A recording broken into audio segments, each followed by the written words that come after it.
আচ্ছা, আর দুটো জবের কথা এখানে বলি। আচ্ছা, এখানে একটু বলে রাখি যে আপনারা যারা পরে আজকে ক্লাসে জয়েন করতে পারলেন না, পরে যখন যুক্ত হবেন তখন দেখবেন যে হয়তো অনেক কিছু আলোচনায় এখানে নেই, তো রেকর্ডিংটা করা হয়নি। এবার আপনারা যারা আছেন তাদের জন্য আবার আমি সেখান থেকে কন্টিনিউ করছি। লিখিত জব, লিখিত জব কি দেখবেন, আপনাদেরকে কোনো না কোনো সময় চোখে পড়ে থাকবে, অনেকে নাও থাকতে পারে। তো দেখবেন খাতা একটা করা হয়, সেখানে রাম নাম বা দুর্গা নাম এরকম বা কোনো একটা কৃষ্ণ নাম জপ করতে বলা হয়। জব বলতে কিরকম, লিখে লিখে লিখে লিখে পেজ ভরে লিখে লিখে জব। এটা হচ্ছে লিখিত জব, কাগজে বারবার লিখে লিখে জব করা হয়।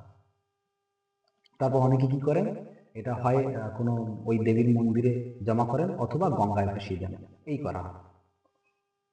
এখানে কি হয়, কনসেন্ট্রেশন বৃদ্ধি পায়, আর এটা যারা স্টুডেন্ট আছেন তাদের ক্ষেত্রে আরো বেশি ফলপ্রসূ, বা যে কেউ করতে পারেন। আমরা তো সবাই সারা জীবন শিখছি, যে কেউ এটা করতে পারেন। আর এখানে সংকল্প থাকে একটা, যে আমি এই খাতাটাতে 1,00,000 মন্ত্র জপ করব, বা 1,00,000 মন্ত্র লিখবো বা নাম লিখবো। আচ্ছা, অখণ্ড জপ, অখণ্ড জপ হচ্ছে অবিরাম কন্টিনিউয়াসলি জপ করে যাওয়া, একা শুনে হতে পারে, বা আপনার মনে করুন 3 দিন ব্যাপী বা 7 দিন ব্যাপী, এগুলো চলে, যার যেমন সংকল্প থাকে। তো অখণ্ড জপ হচ্ছে অবিরাম চলবে, কন্টিনিউয়াস চলবে। আচ্ছা, আরো হয় বহুজন, মানে বহুজন বলতে 2 এর অধিক বা 1 এর অধিক, সেখানে কি বলুন তো 3 জন 5 জন 7 জন, হ্যাঁ, এরকম ভাবে একসাথে জব করলেও সেটা কিন্তু এই অখণ্ড জপের মধ্যেই পড়ে। আচ্ছা, আমি বিশেষ বিশেষ অনুষ্ঠানে যোগদান করেছিলাম, বিশেষ বিশেষ জায়গায়, সেখানে দেখেছি যে শিবরাত্রিতে বা নবরাত্রিতে একই সাথে জপ আর হবন যজ্ঞাদি করা হয় সেখানে।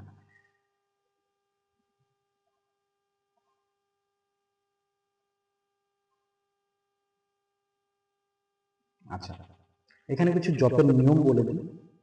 এই যে সাবর মন্ত্র যখন চর্চা হবে ইন ফিউচার, তখন তো সেগুলোকে জপ করবেন, তার কিছু নিয়ম এখানে বলে দিচ্ছি। স্পেসিফিক্যালি অনেক কিছুই বলা যায়, কিন্তু এখানে অল্প কিছু আলোচনা থাকবে। পরে আমরা বিশেষভাবে আমরা আলোচনা করব প্রত্যেকটা কাজের বিষয়ে। তো এখানে একটু একটু করে বলা হোক যে সংখ্যা কি থাকবে, একটা মালা, সেখানে 8টা মতি থাকছে, 8টা বিট থাকছে, হ্যাঁ। তো এক মালা সমান 108 বার জপ। এবার ছোট জপের ক্ষেত্রে 11 বার, 21 বার, 51 বার, 31 বার, হ্যাঁ, এরকম জপ হয়, বা 7 বার এরকম জপ হয়। আচ্ছা, যখন বড় কোনো সংকল্প থাকে সেখানে দেখবেন কিন্তু 1,25,000 বার, 1,00,000 বার এরকম থাকে, 10 লক্ষ বার এরকম জপের কথা বলা থাকে। তন্ত্রশাস্ত্রের মধ্যে এগুলো আছে, বিশেষ কার্যসিদ্ধির জন্য সেগুলো থাকে। আচ্ছা, জপের ক্ষেত্রে বিভিন্ন কাজের জন্য বিভিন্ন রকম সময় রয়েছে, কিন্তু সার্বিকভাবে যদি বলা হয় যে আপনি কোন সময় এনার্জিটা বেশি গেইন করতে পারবেন নর্মালি, তাহলে কিন্তু সেটা ব্রহ্ম মুহূর্তে 4টা থেকে 6টা, এইটা একটা ধরা হয়। কিন্তু যারা মনে করছেন যে তাহলে কি হবে না অন্য সময়, মধ্যরাত্রিতে নিশীথকালে, সেটা কিন্তু হয়। তান্ত্রিকদের ম্যাক্সিমাম কাজ কিন্তু রাত্রেই হয়। প্রেম বা বশীকরণের ক্ষেত্রে সেখানে মোটামুটি সন্ধ্যা বা রাত্রিকালেই করা হয়, দিনের বেলা কিন্তু বশীকরণের কাজ করা হয় না। এগুলো একটা জাস্ট এক্সাম্পল দিলাম এখানে। আসন কেমন হয়, কুশের আসন হতে পারে, কম্বল আসন হতে পারে, উলের আসন হতে পারে, চর্ম আসন হতে পারে, বিভিন্ন রকমের চর্ম হতে পারে, ব্যাঘ্র চর্ম হতে পারে, মৃগ চর্ম হতে পারে, মহিষের চর্ম হতে পারে, তো এরকম চর্ম সব রয়েছে বিভিন্ন বিভিন্ন কাজের জন্য। আচ্ছা, এই সাবর মন্ত্র চর্চার জন্য করে খেয়াল রাখুন, আমি বলে দিচ্ছি এখানে প্রথম প্রেফারেন্স আপনার থাকা উচিত উত্তর দিক, নেক্সট পূর্ব দিক। ঠিক আছে, প্রথমে উত্তর দিক আপনার ফার্স্ট প্রেফারেন্স, সেকেন্ড হচ্ছে পূর্ব দিক, থার্ড হলো আপনার পশ্চিম দিক, আর ফোর্থ আপনার দক্ষিণ দিক। তবে প্রয়োগের ক্ষেত্রে আলাদা আলাদা কাজের জন্য আলাদা আলাদা দিককে চয়ন করা হয়। সেক্ষেত্রে আমি আপনাদের বলে দিচ্ছি যে ফার্স্ট প্রেফারেন্স আপনার উত্তর দিক হবে, সেকেন্ড আপনার পূর্ব, থার্ড পশ্চিম, আর তারপর দক্ষিণ আপনার ফোর্থ।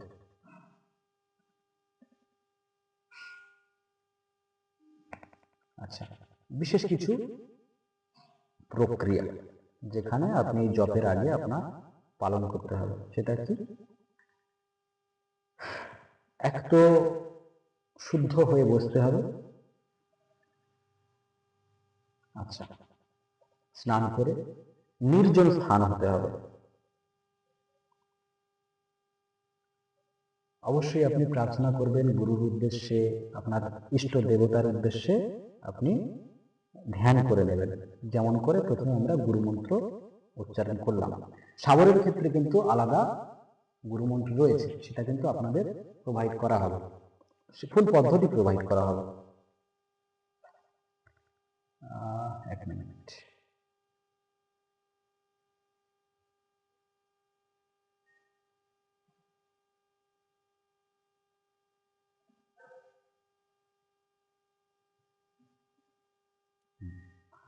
এবার এই জব করতে গেলে একটা নির্ধারিত সময় রয়েছে, সেই নির্ধারিত সময় ধরে জব করতে হবে। এবার কথা হলো যে আপনি তো যখন তখন জব করতে পারেন না। আপনাকে যে ইনস্ট্রাকশন দেওয়া হচ্ছে যে আজকে আপনি মনে করুন রাত 10টায় জব করতে বসেছেন, তাহলে নেক্সট দিন কিন্তু আপনি ওই সময়টাকে ধরে রাখার চেষ্টা করুন। হ্যাঁ, তাহলে কি হবে, রুটিন মেনটেন থাকবে। আপনার ভিতরের যে ওরাটা আছে, যে এনার্জিটা আছে, সে কিন্তু জানতে পারবে যে এইবার আমাকে কানেক্ট হতে হবে। ঠিক আছে, আপনি জানেন না, সে জানে যে এই সময় আমার কানেক্ট হতে হবে। আর আপনি যার উদ্দেশ্যে এই মন্ত্র জপ করছেন, সেই এনার্জি বা সেই এন্টিটি বা সেই দৈব শক্তির কিন্তু আপনার প্রতি একটা আকর্ষণ থাকবে যে এই সময়ে এসে আমাকে স্তুতি করবে। ঠিক আছে, আপনি যদি টাইম ফেল করেন তখন কিন্তু আপনার উপর রাগ করবে, রুষ্ট হবে। তাহলে সেটা না করে আপনাকে একটা টাইমের মধ্যে থাকা উচিত। সবকিছুই কিন্তু নিয়মে চলে, গড় নিয়মে চললে কিন্তু সেখানে সমস্যা হয়। এবার যদি যারা কর্মের সাথে যুক্ত আছেন তারা যদি মনে করেন যে আমি কিভাবে এটাকে মেনটেন করব, তাহলে আপনারা স্পেসিফিকলি ওভারঅল বিচার করে দেখুন যে আপনার কোন সময়টা আপনি ফাঁক পাচ্ছেন, সেইখানে আপনি বের করুন সময়, সেটা অ্যালাইন করে নিন। প্রতিদিনের জন্য সেই সময়টাকে অ্যালাইন করুন, করে সেইখানে বসুন। বেশি সময় তো দিতে হয় না, তবে সময়টা একই রকম রাখাই বাঞ্ছনীয়। তবে অগত্যা যদি কোনো উপায় না থাকে সেখানে ব্যাপার আলাদা। আর আপনার কাছে সময় আছে আর আপনি ঢিলেমি করবেন কোনো চর্চার ক্ষেত্রে, সাধনার ক্ষেত্রে, সেটা কিন্তু প্রযোজ্য নয়। আচ্ছা, অবশ্যই সংকল্প নিতে হয় কোনো কাজের ক্ষেত্রে, এটা অবশ্যই ইনস্ট্রাকশন দেওয়া হবে পরে।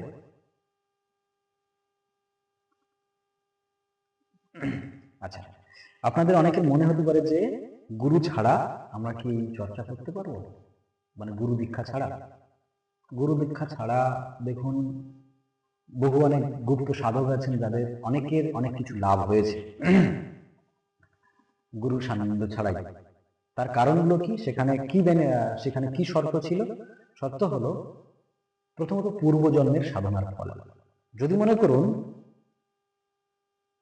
আপনি পূর্বজন্মে কোনো রকম কোনো সিদ্ধি লাভ করে রেখেছেন, তাহলে এই জন্মে আপনি বিনা আয়াসেই, বিনা জপ তপস্যা ছাড়াও আপনি কিন্তু পেয়ে যাচ্ছেন আপনার নিজের অজান্তেই। হ্যাঁ, সেই মন্ত্রশক্তি জাগ্রত হয়ে যাচ্ছে, কারণ ওটা আপনি করে রেখেছেন, তার ফলাফল আপনি পাচ্ছেন।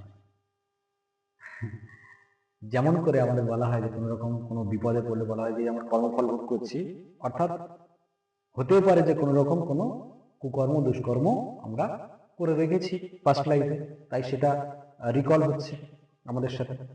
তো ওরকমই যদি কোনো সুকর্মও করে থাকেন, তার ফলাফল তো করবেন, তার পজিটিভিটি তো পাবেন। আচ্ছা, আরো কিসে হয়, অকপট ভক্তি, নিষ্কলুষ মন যাদের, তারা কিন্তু ওই ভক্তির দ্বারাই ইষ্টকে জয় করে নিতে পারে, তাদের মন জয়, তাদের হচ্ছে হ্যাঁ, ইষ্টের মন জয় করে নিতে পারে। সেই ঈশ্বর বা ইষ্ট দেবতা তাদের প্রতি দয়া করে।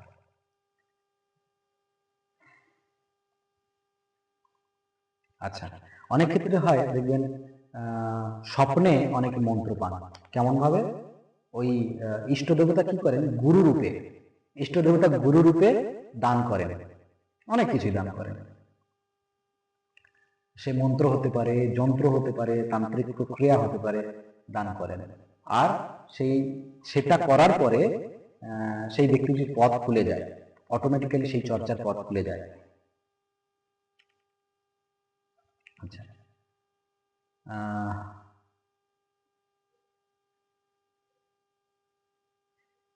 এবার কি বলছে? শাবর মন্ত্র ও লোকমন্ত্র ব্যতিক্রম। দেখুন, যেখানে বামাচার, আপনার বিরাচার, বামাচার বিরাচার বা বৈষ্ণবাচার, শৈবাচার, কৌলাচার, বৈদিক আচার, এই সমস্ত আচারে যেখানে দীক্ষাটা ম্যান্ডেটারি হয়ে যাচ্ছে আর অনেক কিছু নিয়ম কানুন আপনার মানতে হচ্ছে, অনেক কিছু প্রক্রিয়া রয়েছে অভিষেকাদি, তো সেখানে এই পর্যায়ে কিন্তু শাবর মন্ত্র বা লোকাচার যে লৌকিক মন্ত্র যে রয়েছে সেখানে কিন্তু গুরুবিহীন অনেক সময় গুরুবিহীন জপ বা মন্ত্র চর্চা অনেক সময় ফলদায়ী হয়। দেখবেন অনেকে দাদু বা ঠাকুরদার বা বাবার দেয়া মন্ত্রের খাতা পেয়ে গেছে, সেটা দিয়ে কাজ করতে শুরু করেছে, অনেকে হয়েছে। বা ঠাকুমা কটা লিখে দিয়ে গেছে, বলে দিয়ে গেছে, লিখিয়ে দিয়ে গেছে, সেইগুলো দিয়ে হচ্ছে কাজ চলছে। আমি কিছুদিন আগে একজন ব্যক্তির সাথে আমার পরিচয় হয়েছিল, কৃষ্ণনগরের দিকে বাড়ি হবে।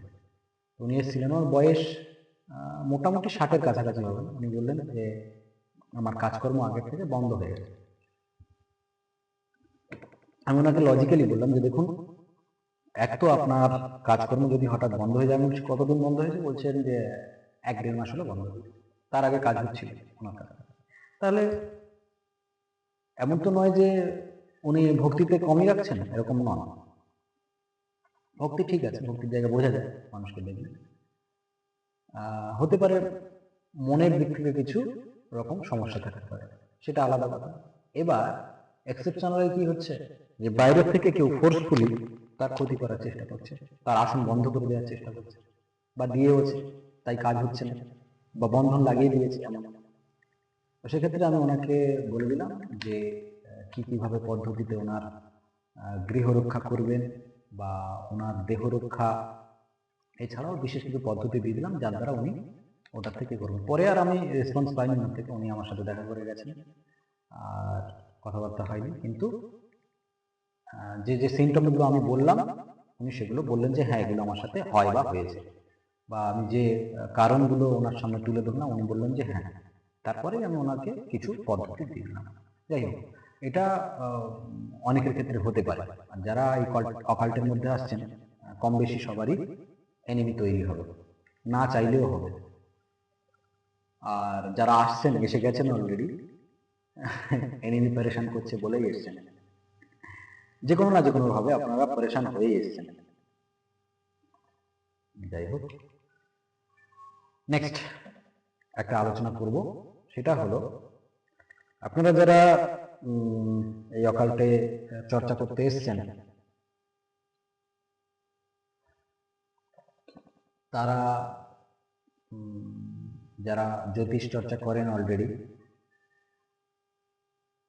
এখানে অনেকজন আছেন, তো যারা করেন না সেক্ষেত্রেও আমি একটা আলোচনা এখানে করি, সেটা প্রত্যেকবার ক্লাসেই আমি করি, যে কোনো রকম ক্লাস হোক, যে অকাল্টের ক্ষেত্রে আসতে গেলে কেমন রকম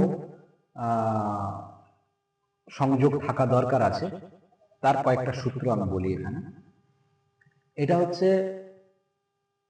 আমাদের কুণ্ডলী চার্ট, তার 12টা ঘর, এখানে এক থেকে শুরু করে অ্যান্টি ক্লকওয়াইজ 12টা ঘর। তো আমি সূত্রগুলো বলে যাচ্ছি, আপনারা আপনাদের সাথে যারা নিজেদের চার্ট সম্পর্কে অবগত আছেন তারা মিলিয়ে নিন, বা কথা বলতে বলতে নিজের চার্টটা সামনে রাখুন আর মিলিয়ে নিন সূত্রের সাথে। বাকি পরে রেকর্ডিং দেখে মিলিয়ে নিতে পারবেন বা সেখান থেকে নোট ডাউন করতে পারবেন, কোনো অসুবিধা নেই। আর যদি কারোর কোনো জিজ্ঞাসা থাকে এই বিষয়ে যে আমি অকাল্টে আসবো কি আসবো না, সেটা এ করার জন্য করে আমার সাথে পরে কনসাল্ট করতে পারেন, কোনো অসুবিধা নেই। এখানে ফোন নাম্বার আছে, যেখানে হোয়াটসঅ্যাপে জয়েন করেছেন ওই হোয়াটসঅ্যাপের ওই নাম্বারটা থেকে কল করলে আমার সাথে কথা বলতে পারবেন, সেটা কালকে। আচ্ছা, প্রথমত একটা সূত্র হলো, সেটা বলি। ফিফথ হাউস লর্ড, ফিফথ হাউসটা কি আমাদের, সেখানে আমাদের brain quality, IQ quality measure করা হয়।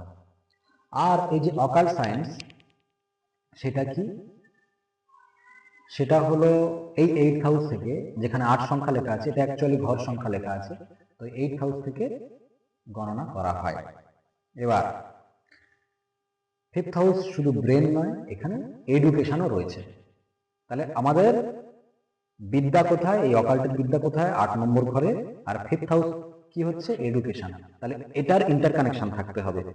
আর কার সাথে থাকতে হবে, কে, এটা বিদ্যা, আর আমি কোথায়, আমি হচ্ছে 1 নম্বর ঘরে, লগ্ন, ব্যক্তিত্ব আমার। তাহলে সেই আমার সাথে আমার এই বাকি এই ঘর কটার সম্পর্ক আমার দেখতে হবে। তাহলে চলুন দেখি, যাই যেখান থেকে দেখি না কেন, সবার ক্ষেত্রে কিন্তু 8 নম্বর ঘর, যেহেতু অকাল সায়েন্সের আর এই বিদ্যার চর্চার জন্য আপনারা আসছেন।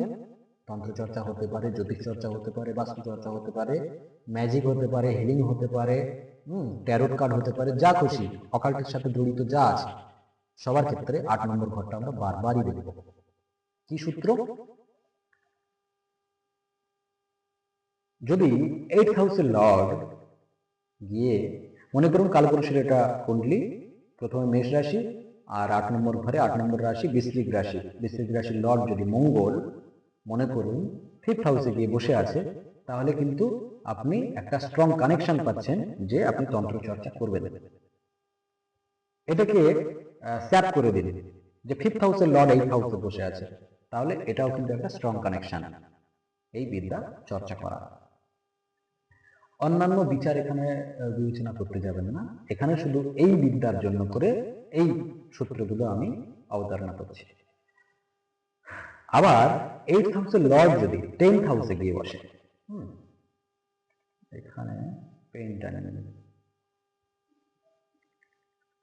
এই 8th হাউসের লর্ড যদি আবার এই 10th হাউসে এসে বসছে, তাহলে কি হচ্ছে, সেখানে কিন্তু এই ব্যক্তির কি হতে পারে, এই অকাল্ট বিদ্যা চর্চা করার পরে এটা প্রফেশন হবে, বুঝলেন তো, সেখান থেকে অর্থ উপার্জন করবে। কেন কিনা 10 নম্বর ঘর হলো আমাদের কর্মের ঘর, আর সেই 10th হাউসে যদি প্লাস পয়েন্ট একটা কি, যদি শুক্র বসে থাকে কারো, তাহলে জানবেন তিনি কিন্তু উচ্চ মার্গের তান্ত্রিক। 10th হাউসে যার শুক্র আছে, 10th হাউসে যারা যারা এখানে আছেন, যারা বিদ্যা চর্চা করছেন, যাদের 10th হাউসে শুক্র আছে, তারা জানবেন যে এই বিদ্যায় আপনারা বেশ মার্কিং করা লোক, তাদের নাম পরিচিতি খুব হবে এই চর্চার মাধ্যমে। আচ্ছা, এরপরে 8th হাউসের লর্ড যদি 11th হাউসে গিয়ে বসে, 11th হাউস আপনার লাভের ঘর, প্রাপ্তির ঘর, তাহলে সেখানে যদি থাকে কি হবে, এই বিদ্যা চর্চার দ্বারা আপনার উন্নতি হবে, তন্ত্রমন্ত্র চর্চার দ্বারা আপনার উন্নতি হবে, তাই না? এবার কি হচ্ছে, 8 নম্বর ঘরের লর্ড কোথায় যাচ্ছে, আপনার এই 1 নম্বর ঘরে। এটা আপনাকে সবসময় প্রভাবিত করবে, এই বিদ্যা প্রভাবিত করবে, আর এই বিদ্যা চর্চার জন্য আপনি উৎসুক থাকবেন। হ্যাঁ, তাহলে এটা একটা স্ট্রং কানেকশন, আর এটার দ্বারা আপনি বিখ্যাত হবেন, মানে আপনার পরিচয়ই হবে আপনি তান্ত্রিক, আপনার পরিচয় হবে আপনি অকাল মাস্টার, হ্যাঁ, বা আপনি জ্যোতিষ, এই নামে আপনার ভালো নাম ডাক হয়ে যাবে। সমানভাবে যদি আবার এই 8th হাউসের ফার্স্ট হাউসের লর্ড যদি 8th হাউসে আসে, হ্যাঁ, তাহলে কিন্তু এই কানেকশন তৈরি হয়। প্রত্যেকটা বারে কিন্তু আমরা লক্ষ্য করছি যে এই 8 নম্বর ঘর থেকেই হচ্ছে, হ্যাঁ, এইখান থেকে এইখানে গেল, এইখান থেকে এইখানে এলো, সব কিন্তু এই 8 নম্বর ঘরে এসে মাথা মারছে। এবার যদি 8th হাউসের লর্ড সেকেন্ড হাউসে যায়, বুঝলেন, তাহলেও কিন্তু একটা এই বিদ্যা স্ট্রং কানেকশন আসে। আচ্ছা, এইবার কথা হলো সেকেন্ড হাউসে আসলে কেন হবে? 8 নম্বর ঘর হচ্ছে অকাল্ট সায়েন্সের বিদ্যা, এই অকাল্ট বিদ্যা, হ্যাঁ, গুপ্ত বিদ্যা। আর সেকেন্ড হাউস হলো অর্থ, ধন। তাহলে এই বিদ্যা চর্চার দ্বারা ধন উপার্জন হবে। ঠিক আছে, এটাই হলো এর লজিক। এরপরে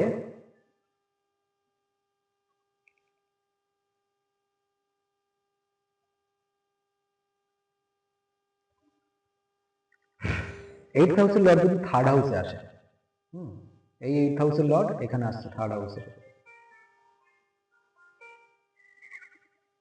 হ্যালো, হ্যাঁ, এখন একটু ব্যস্ত আছি, ক্লাস নিচ্ছি।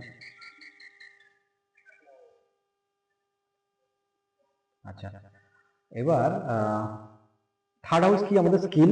ঠিক আছে, তো সেইখানে আমাদের স্কিল ডেভেলপমেন্ট, স্কিলটা ভালোভাবে ডেভেলপমেন্ট হবে, আর এই কাজের ক্ষেত্রে কারুকার্য বাড়বে। ঠিক আছে, আপনার ভ্যারাইটি বাড়বে এই বিদ্যার ক্ষেত্রে। এটা গেল একটা মোটামুটি আলোচনা।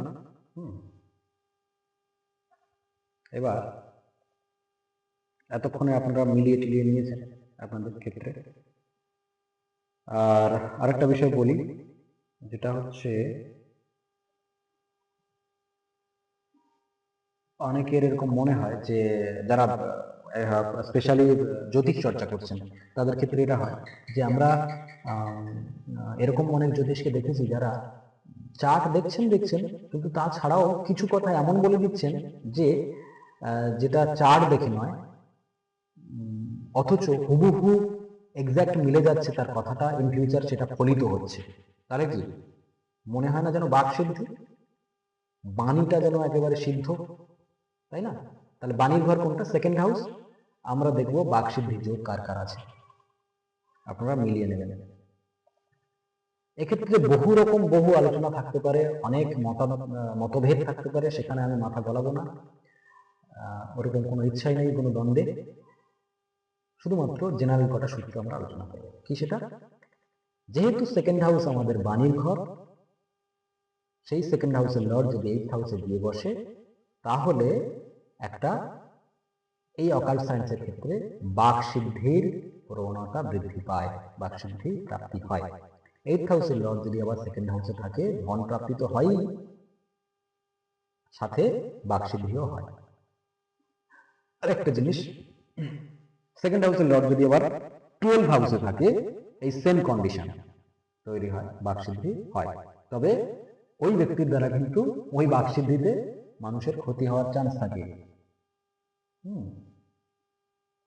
যে সেকেন্ড হাউসের লর্ড 12 হাউসে গিয়ে যদি বসে আর সেই ব্যক্তির যদি এই বিষয়টা অ্যাক্টিভেট হয়ে যায়, হ্যাঁ, এই প্রবণতাটা অ্যাক্টিভ হয়ে যায়, এই কোয়ালিটিটা, তাহলে কিন্তু তার দ্বারা মানুষের ক্ষতি হতে পারে।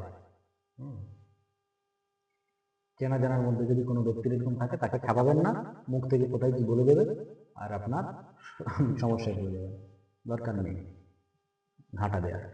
আচ্ছা, 8th হাউসের লর্ড যদি 8th হাউসের লর্ডের দৃষ্টি যদি সেকেন্ড হাউসে পড়ে, ঠিক আছে, তাহলে কিন্তু এই যোগ তৈরি হয়।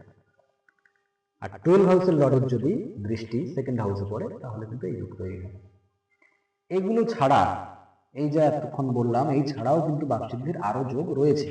সেটা কি? শনি যদি, স্পেশালি শনি যদি কোনো সূত্র এখানে মানছে না, কোথাও কিছু নেই, কোনো কানেকশন নেই, শনি যদি সেকেন্ড হাউসে বসে থাকে, সেটা কিন্তু বাকসিদ্ধির যোগ। ঠিক আছে? আচ্ছা, চন্দ্র যদি সেকেন্ড হাউসে বসে থাকে, সেটা কিন্তু একটা বাকসিদ্ধির যোগ। এবার দেখুন, শনি আর চন্দ্র যদি দুজন মিলে সেকেন্ড হাউসে বসে থাকে, তাহলে কিন্তু সেটা বাকসিদ্ধির যোগ, বাণীর সিদ্ধির যোগ। দেখুন আপনাদের কারোর সাথে এই কথাগুলো মিল। আচ্ছা, আর একটা জিনিস, আমরা যতই তন্ত্র চর্চা করি, যতই অকাল্টের চর্চা করি, যাই করি না কেন, ভিতরে ভিতরে আমাদের একটা আশা পোষণ হয় যে কখনো কোনো দেব দেবীর দর্শন পাবো কিনা, তাই না? এটা একটা আশা জাগে মনে। সেক্ষেত্রে কটা সূত্র বলি, সেটা মিলিয়ে নিন। এরকম হয়তো অনেকের অভিজ্ঞতা থেকেও থাকবে, আর এরকম চার্ট আপনাদের সামনে আসবে, তখন আপনারা দেখে বুঝতে পারবেন। সেটা কি? সামনাসামনি কোনো এনার্জিকে দেখা, কোনো দেবদেবীকে দেখা, তার উপস্থিতিকে অনুভব করা। আমি হয়তো দেখতে পেলাম না, কিন্তু অনুভব করলাম। সেই যোগ কিভাবে তৈরি হয়? যারা অকাল্টের মধ্যে আছেন তাদের এরকম গল্প শোনা অথবা ব্যক্তিগত ক্ষেত্রে এরকম অনেক অভিজ্ঞতা থাকতে পারে। ব্যক্তি বিশেষে সেই আলোচনা করবেন, যা তার কাছে করবেন না। তাহলে সেই যোগ কিভাবে তৈরি হয়? আমাদের এই চার্টে সবকিছু রয়েছে, চলুন দেখে নেওয়া যাবে। ফার্স্ট হাউসের লর্ড যদি 9th হাউসে থাকে, আচ্ছা, সমস্ত কানেকশন এখানে দেখবেন এই 9th হাউসটা কিন্তু সবাই যুক্ত হবে এইখান থেকে। এই প্রত্যক্ষ দর্শন যোগের ক্যালকুলেশনটা কিন্তু 9th হাউসে হবে। তা চলুন আমরা দেখি, ফার্স্ট হাউসের লর্ড যদি এই 9th হাউসে আসে, তাহলে কিন্তু হবে এই দর্শন যোগ। আবার 5th হাউসের লর্ড যদি 9th হাউসে আসে, 9th হাউস ধর্মভাব আর 5th হাউস কি আপনার ইষ্ট, তাহলে 5th হাউসের লর্ড যদি 9th হাউসে আসে কি হবে? মন্ত্র সিদ্ধির দ্বারা ইষ্টের দর্শন হবে। আবার 7th হাউসের লর্ড যদি 9th হাউসে আসে, তাহলে কেমন ভাবে দর্শন হতে পারে? সাধনার দ্বারা। হ্যাঁ, সাধনার দ্বারা। যোগা যারা করেন, যারা রেকি করছেন, সেখানে তো যোগা করতে হয়, চক্র হিলিং করছেন, মেডিটেশন করছেন, মনে করুন আপনাদের যদি 7th হাউসের লর্ড 9th হাউসে থাকে, তাহলে কিন্তু এটা একটা সেই যোগ। 8th হাউস যেহেতু সিক্রেট একটা জায়গা, সেখানকার লর্ড যদি আবার 9th হাউসে থাকে, তন্ত্র মন্ত্র চর্চার দ্বারা সেই পিরিয়ডিক্যাল টাইমে কি হচ্ছে? ভগবান দর্শন হবে। কত বড় ব্যাপার দেখুন। এই 8 নম্বরের লর্ড যাদের 9th হাউসে থাকছে। দেখুন অন্যান্য কি ক্ষয়ক্ষতি হবে পরের গল্প বা কি প্রভাবিত হবে, সেই সব বিচার আলাদা, এইখানে শুধু এই বিচারটাই করুন। আচ্ছা, 9th হাউসের লর্ড যদি ইনস্ট্যান্ট 9th হাউসে বসে থাকে, তাহলে কি হবে? পূজা পাঠের দ্বারা সেই ব্যক্তি কি হবে? দৈব শক্তি দর্শন হবে। যদি দর্শনের সময় না আসে, অন্তত অনুভব হবে। আচ্ছা, আর দুটো সূত্র আছে, সেটা কি? 9th হাউসের লর্ড যদি 11th হাউসে থাকে, ধর্মভাবের লর্ড যদি গিয়ে আপনার লাভ ভাবে থাকে, সেখানে কিন্তু এই যোগ তৈরি হয়। আবার ওটাকে স্যাপ করে দিন, 11th হাউসের লর্ড 9th হাউসে আছে, তো সেখানে কিন্তু এই যোগ তৈরি হয়। এবার এর ক্ষীণ যোগ আর একটা বলে দিই, মোটামুটি এইখানে যদি কারোর লগ্ন চার্টে D1 চার্টে যদি আপনি এই পাচ্ছেন না, সেম রুলগুলোকে D9 চার্টে গিয়ে মেলান, সেখানে যদি মেলে তাহলে কিন্তু যোগ পাবেন। হতেও পারে আপনাদের D9 চার্টে মিলল না, সেখানে এই প্রত্যক্ষ দর্শনের যে ব্যাপারটা, এইটা কিন্তু D9 চার্টে গিয়ে দেখবেন। আচ্ছা, আর একটা জিনিস, 12 হাউসের লর্ড যদি গিয়ে 9th হাউসে বসে, তাহলে কিন্তু সেম যোগ তৈরি হবে। চলুন, এই ছিল অ্যাস্ট্রোলজিক্যাল ডিসকাশন। এবার অন্য কথায় আসবো।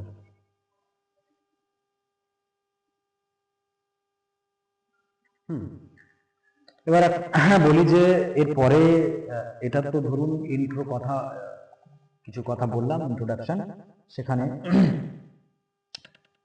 পরে যারা আপনারা ইন্টারেস্টেড হবেন এই সবমন্ত্র চর্চার জন্য করে যুক্ত হবেন, তারা অবশ্যই আমাকে তো জানাবেন, আমার সাথে কথা বলবেন এই ক্লাস হয়ে যাওয়ার পরে।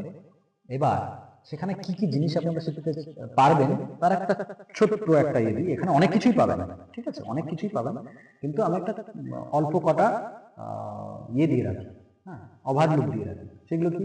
সর্বকার্য সিদ্ধি মন্ত্র, ঠিক আছে, পেশাগত বা ব্যবসাগত ভাবে। আচ্ছা, অদ্ভুত কার্য সিদ্ধি মন্ত্র, অন্নপূর্ণা মন্ত্র, আপনার দোকানে বিক্রি বাড়ানোর, ব্যবসা বৃদ্ধির, এই সমস্ত। আচ্ছা, তারপরে কর্মসিদ্ধি, সর্বকার্য সিদ্ধিদায়ক হনুমান সাবর মন্ত্র। দেখুন সবকিছু এখানে সাবর থাকবে। চাকরিতে ইন্টারভিউয়ের জন্য, আদালতে যাদের কেস চলছে তাদের ক্ষেত্রেও সেই সমস্ত মন্ত্র, শীঘ্র বিবাহের জন্য মন্ত্র। এইগুলো প্রয়োগ আপনারা পাবেন। আচ্ছা, আর একটা জিনিস বলে দিই, যেটা তন্ত্রক্ষেত্রে সৎকর্ম রয়েছে, শান্তি বশীকরণ থেকে শুরু করে মারণ মোহন, উচ্চাটন বিদ্বেষণ যা রয়েছে, সবগুলোরই পদ্ধতি আপনারা এখানে পাবেন তার প্রয়োগ। তবে হ্যাঁ, মন্ত্রের দ্বারা প্রয়োগ পাবেন। বেসিক কিছু প্র্যাকটিক্যাল সেখানে আমি দেব না, কারণ এটা বেসিক। তবে যা পাবেন বেসিক রিকোয়ারমেন্ট আপনাদের পুরো হয়ে যাবে। এখানে দেখুন, দেখতে পাচ্ছেন শান্তিকর্মের মধ্যে আমি শান্তিকর্মের মধ্যে সেইগুলোই দেখুন, অন্যান্য যে নেগেটিভ কর্মগুলো তাকে প্রশমন করা, তাকে দূর করা, শান্ত করা, সেটাই হচ্ছে শান্তিকর্ম। ভালো করা, পুষ্টিকর্মটাও এই শান্তির মধ্যে। তাহলে দুষ্ট দোষ দোষী দূর করার জন্য, হ্যাঁ, কোন রকম নেগেটিভিটি দূর করার জন্য, ভূত প্রেত কাটান থেকে শুরু করে নানান রকম, গ্রহ দোষ কাটানোর জন্য, ক্রোধ শান্তির জন্য, এই সমস্ত। আর বশীকরণের ক্ষেত্রেও সেই পার্ট থাকবে। এখানে জাস্ট কটা আমি ইন্ট্রো দিয়েছি, এরকম না, ভালো কিছুই পাবেন। হ্যাঁ, স্ত্রী থেকে শুরু করে, স্বামী থেকে শুরু করে, তবে অবৈধ কিছু নয়। বশীকরণের ক্ষেত্রে যখন যাবেন অবৈধ কোনো বশীকরণ পাবেন না। হ্যাঁ, মনে করুন ওই বশীকরণ মন্ত্র দিয়ে আপনি পথ চলতি কিসিকে উপর, কারোর উপরে আপনি প্রয়োগ করে দিলেন, তো সেটা কখনোই নয়, সমীচীন নয়। তার জন্য করে নিজেই ভুগবেন। আপনি যদি পরপুরুষ বা পর নারীর প্রতি আকৃষ্ট হয়ে আপনার বিদ্যাকে প্রয়োগ করেন, তাহলে কিন্তু কি হবে, আপনার বিদ্যা নষ্ট হবে। আর আপনিও জানবেন যে আপনি যদি অন্যদিকে হাত বাড়ান, আপনার দিকেও অন্য কেউ হাত বাড়াবে, আপনার ঘরেও অন্যজন হাত বাড়াবে। তাহলে সেটা নিজের গায়ে হাত রেখে সবসময় চলবে না। এই বিদ্যা এতটাও খেলনা নয়, প্রতিশোধ নিয়ে নেবে আপনার সাথে। ইউনিভার্স আপনার কাছে প্রতিশোধ নিয়ে নেবে, প্রকৃতি আপনার কাছে প্রতিশোধ নিয়ে নেবে। চলুন তারপরে উচ্চাটন বিদ্বেষণ স্তম্ভন এই সমস্ত কর্ম আপনারা এই মন্ত্র চর্চার দ্বারা করতে পারবেন। তবে যদি ব্রড কিছু করতে চান, তার আলাদা রয়েছে। হ্যাঁ, এটা হচ্ছে বেসিক, এখানে বেসিক রিকোয়ারমেন্ট আপনাদের পূরণ হচ্ছে। আর যেহেতু শাবর মন্ত্রগুলো সবই দেবনাগরী স্ক্রিপ্টে, আপনারা পাবেন বাংলা, ঠিক আছে, বাংলায় পাবেন। আর তার উচ্চারণ কিভাবে করতে হয়, প্রয়োগ কিভাবে করতে হয়, সবকিছুই আমি বলে দেব। মারণ কর্ম তখনই আপনি করতে পারবেন যতক্ষণ না আপনার শত্রু আপনাকে খুবই পরেশান করে দিচ্ছে, বাঁচা দুষ্কার করে দিচ্ছে, তখন পর্যন্ত কিন্তু আপনি করতে পারবেন। সেক্ষেত্রে আমার সায় থাকবে যে আপনি করুন, ঠিক আছে। এবার বলে দিই, 2 মাসের এই কোর্স ডিউরেশন থাকবে। হ্যাঁ,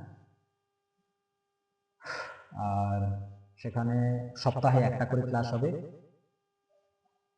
এবার এই ক্লাস হয়ে যাওয়ার পরে আমি একদিন আপনাদেরকে ডাকবো কিছু পদ্ধতি দেখিয়ে দেওয়ার জন্য, যেটাতে আপনাদের সার্বিক উন্নতি হয়। হ্যাঁ, এই চর্চা আগে বাড়ে। আর এই কোর্সের জন্য করে ফিস থাকছে 3,500 টাকা, 3,500 থাকছে। সেটার জন্য করে আপনারা একবারেই এই পেমেন্টটা করতে হবে, এরকম নয় যে মাসে মাসে পেমেন্ট করবেন, এরকম না, একবারেই পেমেন্টটা করতে হবে। আর এই বিষয়ে যদি কোনো জিজ্ঞাসা থাকে, পরে আমাকে পার্সোনালি ফোন করে জিজ্ঞাসা করবেন। আর এখন আমি আপনাদের কিছু জিজ্ঞাসা নেয়ার জন্য করে এখানে মাইকটাকে অন করে দেব। আপনারা হ্যান্ড রেজ করুন যদি কিছু জিজ্ঞাসা থাকে আপনাদের, ঠিক আছে।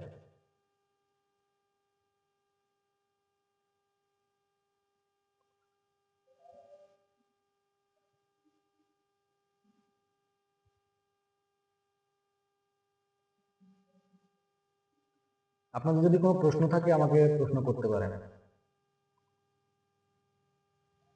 আমি মাইকটা অন করে দিচ্ছি আপনাদের।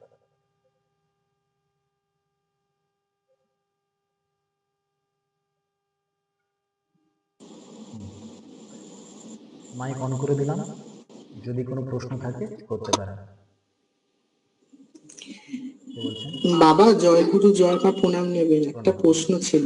বলুন বাবা, বলছি যে আপনি যে বললেন না তখন যে যে কোনো ধরুন সাধকের উপরে যে এই যে যে তার স্মৃতি ভ্রষ্ট করে দেওয়া হয়, তাকে বেঁধে দেওয়া হয়, তাকে মানে যতটুকু মানে কর্ম আছে যে করা হয়, এগুলো থেকে রক্ষা পাওয়ার মানে কি বিধান আছে বাবা? অবশ্যই আছে। সেগুলো দেহ রক্ষা, আপনার গণ্ডি, হ্যাঁ, সেগুলো বলে দেওয়া হবে। ওগুলো প্রথমে করানো, একদম ফার্স্ট ডেতেই ওইগুলো করানো হয়। যে আপনি নিজে হ্যাঁ, কিভাবে সিকিউর এইবারে থাকবেন সেই পদ্ধতিগুলো আগে করিয়ে দেওয়া হয়। এবারে বাবা একটা কথা বলছি, ধরুন আমাদের মানে বিদ্যার থেকেও মানে আপনার মানে ইয়ের থেকেও তো মানে আরো যারা বেশি জানেন সেই তান্ত্রিকেরা যদি করে মানে অধিক তাদের শক্তি প্রয়োগ করে, সেই ক্ষেত্রে কি আমার এই এই মন্ত্র দিয়ে করলে কি সেটা কি করতে পারা হবে? দেখুন, এক তো এটা দিয়েই হবে, কিন্তু হুম। আপনার সেলফ এনার্জি কতটা থাকছে সেটা ডিপেন্ড করবে, বুঝলেন তো? হ্যাঁ, হ্যাঁ, হ্যাঁ। মনে করুন আপনি 50 কেজি ওজন বইতে পারেন, আর আপনার শত্রু 200 কেজি ওজন বইতে পারে, তা সেটা তার হ্যাঁ, হ্যাঁ। নিজস্ব ক্ষমতা। তাহলে আপনি আপনার ক্ষমতাটাকে যদি বাড়িয়ে 250 বা 300 করেন, তাহলেও কিন্তু আপনি সেখানে কি হবে, তার থেকে এগিয়ে যাবেন। সবকিছু এই চর্চার মধ্যেই হবে। এবার দেখুন, এটা বেসিক চর্চা, এটা যেটা আলোচনা হবে হুম, এটা হচ্ছে বেসিক চর্চা। আর যদি আপনার উপর হুম, প্রয়োগ হচ্ছে কোনো ভয়ঙ্কর কিছু, সেটার জন্য হুম, আলাদা পদ্ধতি আছে, অ্যাডভান্স পদ্ধতি হুম, আছে। হুম। তো তার জন্য করে আগে শুরু করতে হবে তো বেসিক দিয়ে, আগে তো অ্যাডভান্স হবে না, তাই না? এইবারে বাবা একটা কথা বলছি, ধরুন কোনো সাধক সে তো প্রথম স্তরে তো বুঝতে পারবে না, দেখুন মানে তা আমার আমি আমার নিজের কথা দিয়েই বলছি, বুঝেছেন তো? আমার উপরে আহ, কোনো তান্ত্রিক কিংবা সাধক কি প্রয়োগ করেছে সেটা তো আমি বুঝতে পারবো না। মানে হ্যাঁ, হয়তো মানে হালকা হালকা হয়তো আমার ভেতরে সেই জিনিসটা কাজ করবে, কিন্তু আমি তো মানে সম্পূর্ণভাবে বুঝতে পারবো না যে আমাকে ওই তান্ত্রিক কিংবা আমাকে সেটাই প্রয়োগ করেছে। ধরুন আমাকে মানে স্মৃতিভ্রষ্ট করা কিংবা আমার আসন বেঁধে দেওয়া হোক, আমার গা হাত পা বন্ধন করে দেওয়া হোক, এবারে সেইটা বুঝবো কি করে? সেটা তো আপনার দেহ থেকেই আপনি বুঝতে পারবেন যে আপনি যে কর্মটা করছিলেন, মনে করুন আপনি জানেন যে আপনার কোয়ালিটি কি, ঠিক আছে? হুম, সেখান থেকে আপনি আহ, যদি সেখান থেকে ভ্রষ্ট হন, আপনার কর্ম থেকে যদি আপনি হুম, ভ্রষ্ট হন, আপনার অপরচুনিটি যদি নষ্ট হতে থাকে, তাহলে তো আপনি নিজেই বুঝতে পারবেন যে আপনার কিছু না কিছু করা হয়েছে, তাই না? এমনি বাবা এমনি সিমটম এমনি কি কি থাকে হ্যাঁ, এগুলোর সিমটম উপরে? সিমটম অনেক কিছু হতে পারে, ঠিক আছে? হুম, সে আপনার হচ্ছে প্রাথমিক বলি, মনে করুন হুম, হঠাৎ কোথাও কিছু নেই, আপনার শরীর ঠিক আছে কিন্তু আপনার বমি পাচ্ছে, এগুলো প্রাথমিক।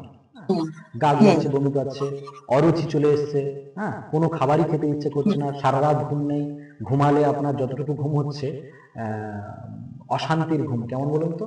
সেখানে কিছু কুস্বপ্ন দেখছেন, ভূত মানে প্রেত দেখে দেখে পিশাচ, মানে হ্যাঁ, নিজেকে চমকে ওঠা, হ্যাঁ, হ্যাঁ, হ্যাঁ, হ্যাঁ। ঠিক আছে। তারপর শ্বাসরোধ হয়ে যাওয়া, হ্যাঁ, এরকম বিষয় হচ্ছে। আচ্ছা, সকালে যখন বিছানা থেকে উঠছেন, এমন মনে হচ্ছে যেন গা হাত পা বহুজন ভার হয়ে থাকা। বহুজন মেরে গেছে আপনার, ঠিক আছে, বহু হুম, মারধর হুম, করেছে, হুম, হুম।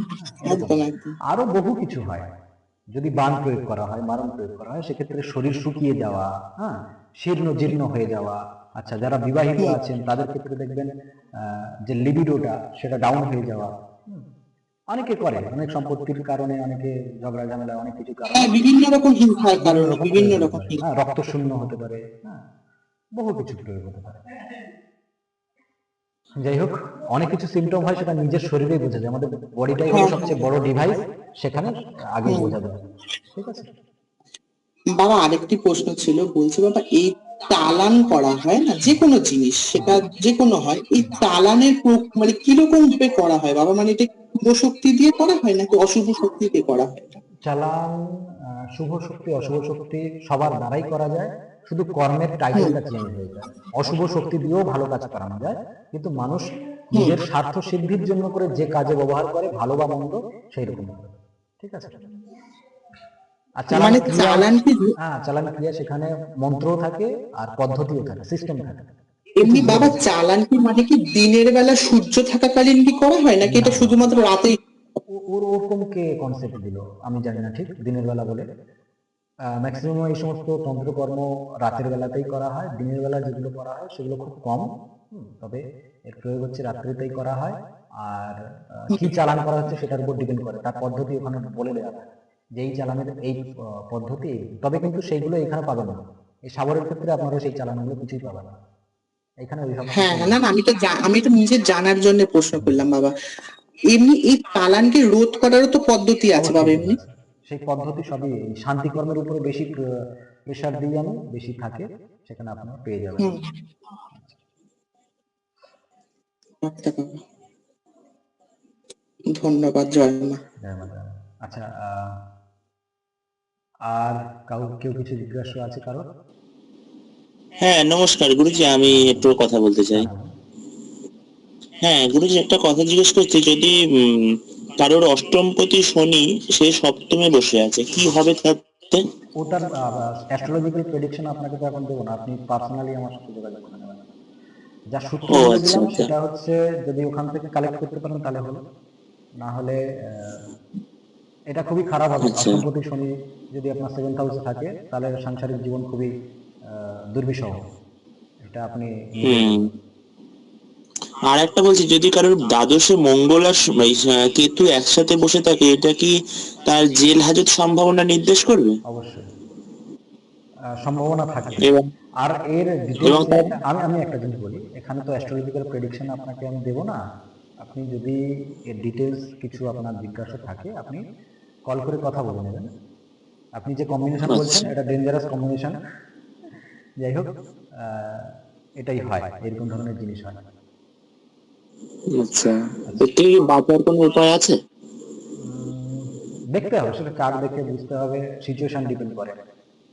আর তন্ত্রের ক্ষেত্রে প্রয়োগে হয়তো কিছু নেগেটিভিটি বা নেগেটিভ অবস্থাকে প্রশমন করা যায়। ঠিক আছে,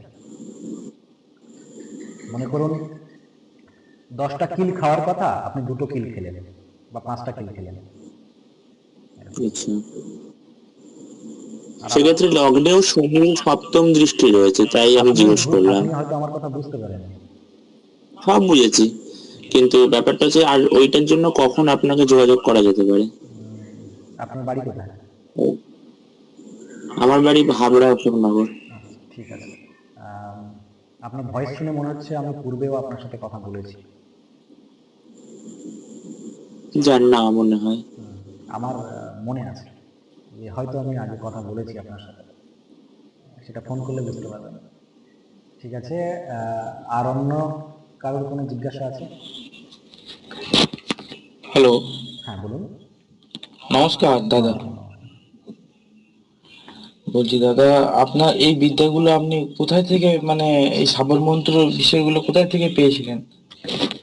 আচ্ছা, সেটা বলা কি বা সেটা আপনি ব্যাপারটা বলি, ব্যাপারটা জানার ইচ্ছা হলো যে আপনার, মানে আপনার যেগুলো মানে একটা জায়গাতে ঘুরে ঘুরে ঘুরে ঘুরে পাওয়া যায়। হুম, হুম, হ্যাঁ, হুম। তো এইসব জিনিসগুলো আমি আপনি যদি জোগাড় 10 কোথায়, জায়গা, মানে? আমি একটা কথা বলি, আমি যদি 10 জায়গা থেকে কালেকশন করি হ্যাঁ। তাহলে সেটা কি হুম। আপনার কাছে ইন্ট্রো দেওয়া আমার খুব জরুরি? হ্যাঁ, আপনার কাছে সেই 10 জায়গার পরিচয় দেওয়াটা কি খুব জরুরি? জরুরি মানে আপনি কোথা থেকে পেলেন? আপনার ধরুন দাদু কি আপনার একটা বংশ পরম্পরায় চলে আসছে, এরকমও তো হতে পারে না? সেই জন্য তো জিজ্ঞাসা না, করছি। তন্ত্র পরম্পরা আলাদা। তাহলে তো আপনার বামাচারে যেতে হবে, বা আপনার হচ্ছে দক্ষিণাচার তন্ত্রে যেতে হবে, বা শৈবাচারে যেতে হবে।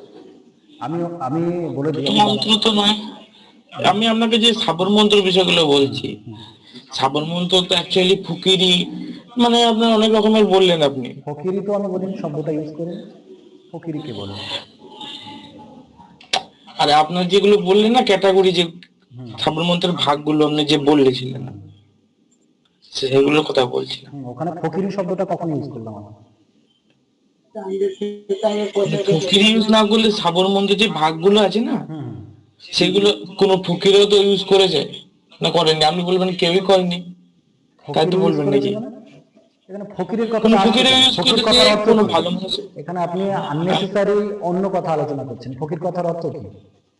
আরে আপনাকে যে কথাগুলো বলছি, ছড়ার ছলে যেগুলো বলছিলেন না আপনি, সেগুলো তো সব জায়গাতে না হয় অ্যাপ্লাই, না সেটা শুধু একজনই করতে পারবে, আর দুজন তিনজনও করতে পারবে না। কি কথা বলছেন আপনার কথা আমি বুঝতে পারছি। এটা তো সাধারণ মানুষের প্রয়োজনে, তার ভালো থাকার জন্য করে এই। তাহলে সেখানে সেখানে সেখানে সেখানে সেই কথাটা আমি বলছি না। আপনি যে বলছিলেন না যে ফকির ইউজ করবে, ফকিরের কথা বলছি না আমি। আমি বলতে চাইছি এখানে যে এইসব সবাই এগুলো ইউজ করে, তো করতে পারে তো। হ্যাঁ, তো করতে পারবে। তা সেটার কথাই বলছি আপনার। এখানে এখানে এখানে আপনার এই যে বিষয়গুলো বলছেন, আপনি তো কোথায় পেয়েছিলেন? মানে আপনার, আপনি কোন আচ্ছা, গুরু আপনাকে একটা কথা কাছ বলি থেকে, শুনুন। 10টা গুরু কাছ আপনি থেকে একটা কালেকশন করেছেন? আপনি আদা ব্যাপারী জাহাজের খোঁজটা কেন নিচ্ছেন? আমি যে চালের ভাত আপনাকে- খাবো সেই চালটা কি জিজ্ঞাসা করবো না? আমি আপনাকে করছি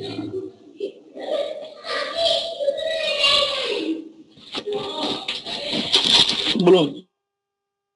আচ্ছা, এছাড়া আর অন্য কারো কিছু জিজ্ঞাসা আছে?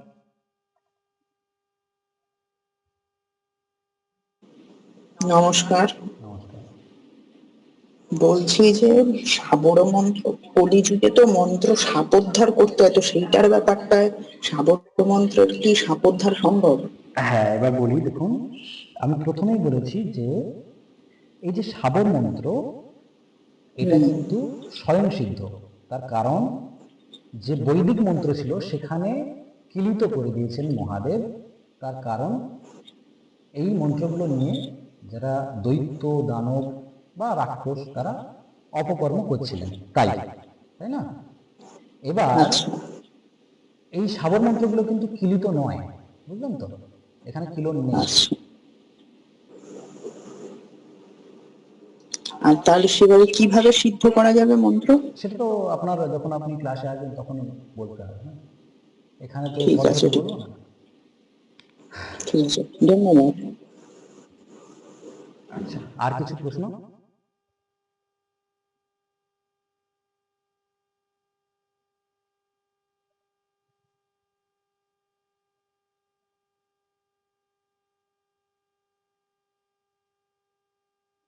আপনাদের আর কারো কোনো জিজ্ঞাসা আছে?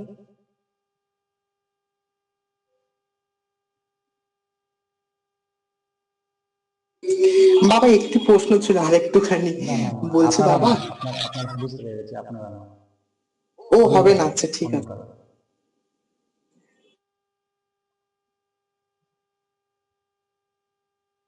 আচ্ছা, নম্রতা ম্যাম হ্যান্ড রেজ করে আছেন, আপনি কিছু বলবেন? হ্যাঁ, গুরুদেব, বলছিলাম যে আমি তো একেবারেই নতুন এই ব্যাপারে, তো আমার শিখতে কোনো অসুবিধে হবে না তো? আমি ওটাই কোনো অসুবিধা হবে না। একেবারে আমার খুবই দরকার মনে হলো, ওই জন্যই আমি শিখতে ইচ্ছুক। আচ্ছা, তো আমি একেবারেই তন্ত্রমন্ত্র মানে এই ব্যাপারটা জানি না, একেবারেই নতুন। যদি অসুবিধা হয় দেখবেন। দেখুন, যেই প্রথমে আসে সেই নতুন থাকে, তাই না? আমরা যখন প্রথম কোনো ক্লাসে পড়তে যাই আমরা নতুনই থাকি, তারপর আবার এক্স স্টুডেন্ট হয়ে যাই, তাই না? এখানে যিনি এই আচ্ছা, একটু আগে করছিলেন, মানে আননেসেসারি কিছু জিজ্ঞাসা করছিলেন, আমি 10 জায়গা যদি ঘুরে থাকি, 20 জায়গা যদি ঘুরে থাকি, সেখান থেকে যদি আমার মন্ত্র বা তন্ত্র বা শিক্ষা যদি নিয়ে থাকি, সেই আহ, পরিচয়টা কি ওনাকে দেওয়া আমার খুবই জরুরি। আমি যেমন এখানে বুঝতে পারি কোন দিক থেকে কোন ভাইবস আসছে। যাই হোক, আর কোনো যদি কারো জিজ্ঞাসা থাকে বলুন, আর পার্সোনালি ফোন করেও ব্যক্তিগত কোনো প্রশ্ন করতে পারেন। Okay sir.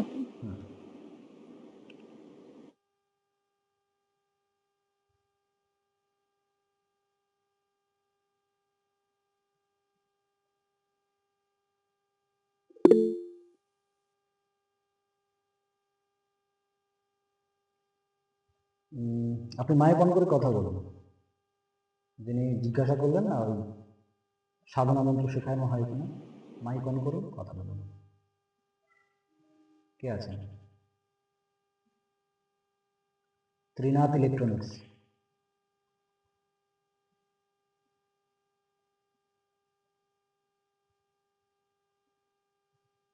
আচ্ছা, তাহলে এই পর্যন্ত আমি রাখছি। আচ্ছা, মাইক কাজ করবে না আপনার?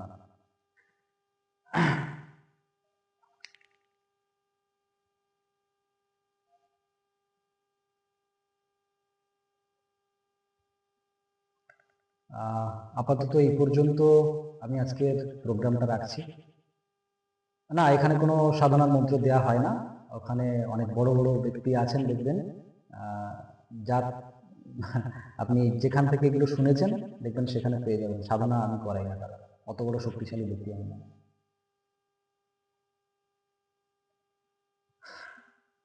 আমি নিজে কোনো সাধনা করে উঠতে পারিনি, আহ, তাই আপনাদের কাউকে কোনো সাধনা করাতে হবে না। আচ্ছা, সত্যব্রত বাবু বলুন। বলছি স্যার, কোর্সটা আপনার কবে থেকে শুরু হবে? আমি মাঝখানে বেরিয়ে গেছিলাম। আচ্ছা আচ্ছা, কোর্সটা শুরু হবে মোটামুটি বুধবার থেকে শুরু হয়ে যাবে। অলরেডি একটা ব্যাচ চলছে। তো বুধবার মানে এই বুধবার, হুম, হুম। হ্যাঁ, হ্যাঁ, হ্যাঁ, এই বুধবার। কামিং বুধবার? হ্যাঁ, আচ্ছা আচ্ছা। আর তো আপনার এটা কি পুরোটাই সবর মন্ত্র না লোনা চামেলি মন্ত্রও থাকবে? থাকবে থাকবে। সাবরের মধ্যেই লোনাচামড়ি এসে যাবে। ঠিক আছে। আপনাকে এটা করতে হবে গুগল পে আর PhonePe. Google Pay, PhonePe, Amazon Pay, আমার এই একটাই নাম্বারে সবকিছু কানেক্ট করা আছে। আপনি একটু এটা বিলটা পাঠিয়ে দেবেন। হ্যাঁ, হ্যাঁ, সেটা আমি দিয়ে দেবো। আর কোর্স মানে কটা থেকে কটা এবং কি বার? হ্যাঁ, আমি প্রধানত ক্লাস নিই আজকে একটু প্রথমেই শুরু করেছি। আমি প্রধানত 8:30টার দিক থেকে ক্লাস শুরু করি। মোটামুটি 1.5-2 ঘন্টা ক্লাস চলে। হ্যাঁ, এরকম। আর সামনের যে ক্লাসটা আপনাদের ফার্স্ট ক্লাস শুরু হবে বুধবার। এবার পরে ডেট হয়তো চেঞ্জ হতে পারে, আমি সেটা ইনফর্ম করে দেবো। মানে এখন যে ব্যাচটা চলছে এটা স্যাটারডে করে চলে। তো আপনাদেরটা আর আগে আর একটা ব্যাচ কমপ্লিট হয়ে গেছে। তো এখন যেটা চলছে এদের মোটামুটি 1 মাস প্রায় কমপ্লিট হবে কালকে, 4টে ক্লাস হয়ে। তো আপনাদেরটা আমি বলে দেবো। ফার্স্ট ক্লাস হওয়ার পরে আমি জানিয়ে দেবো যদি চেঞ্জেস থাকে। আচ্ছা। ঠিক আছে, আর কারো কোনো জিজ্ঞাসা করতে পারেন।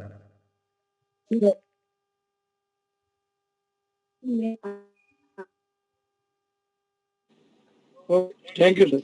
নমস্কার স্যার। নমস্কার, কে বলছেন? সন্দীপ বাবু বলুন।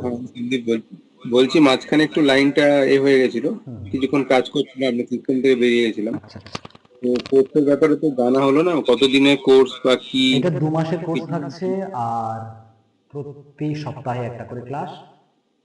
তারপরে হচ্ছে যখন 2 মাস কমপ্লিট হবে সেখানে আপনাদের একটা প্র্যাকটিক্যাল রাখা হবে। প্র্যাকটিক্যাল বলতে সেখানে কিছু প্রসেস বলে দেবো, যেখানে কি হবে আপনারা এই বিষয় সম্পর্কে আরো এনহান্স করতে পারবেন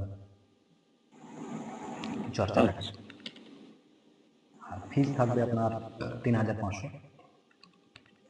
আচ্ছা।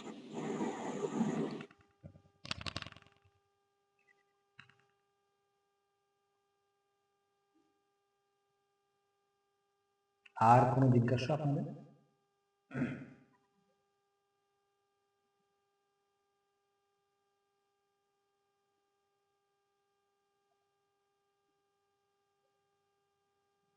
তাহলে এই পর্যন্ত আজকে থাকছে প্রোগ্রাম। আর যারা আগামী দিনে আমার সাথে যুক্ত হচ্ছেন তাদের সাথে দেখা হবে পেড ক্লাসে। শুভরাত্রি আপনাদের সবাইকে। আমার প্রণাম নেবেন সবাই।